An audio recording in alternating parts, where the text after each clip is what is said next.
At 18 years old, Dan Lombard's life changed forever.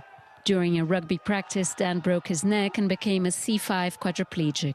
When I was in matric at Pretoria Boys High, I broke my neck at a captain's run. We were supposed to play a school the next day. And basically I broke my neck in a ruck. It was a case of seconds. I mean, I went down to tackle the scrum off, and in the process, the ruck collapsed forward. 3 cracks later, less than a second, and I was paralyzed. When I broke my neck, I never blamed rugby. I can't blame rugby. It was a freak accident. I just told myself, you know what, I can't change what happened to me, so let me just carry on with my life. Despite his accident, Lombard lives, eats and sleeps rugby. From his wheelchair, Dan uses his tongue to write the most amazing sports stories. Rugby has given me an outlet to express myself, and I'm very fortunate to be involved in rugby in South Africa.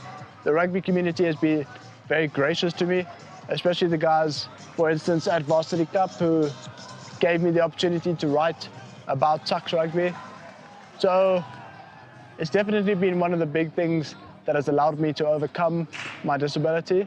Although I will never accept what happened to me, it's made it a lot easier. Dan is an inspiration to many, and in rugby circles he's known as a journalist with integrity and even started a blog called Rugby from a Wheelchair. I started rugby from a wheelchair from the parking lot of the hospital, the rehabilitation hospital that I attend. Rugby is more than just a game for me. It's a way of life. Writing about rugby allows me to still play the game in a warped sense of the word. Despite everything Lombard's been through, he remains positive about life and his future and doesn't allow the accident to define him. A critical thing that I always believe is that if you want to move through trauma, you have to accept change.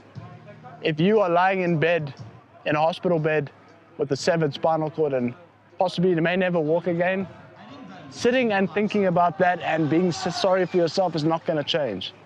And if you're not willing to accept that, you're never going to move on. Julie Shara, CGTN, Pretoria, South Africa.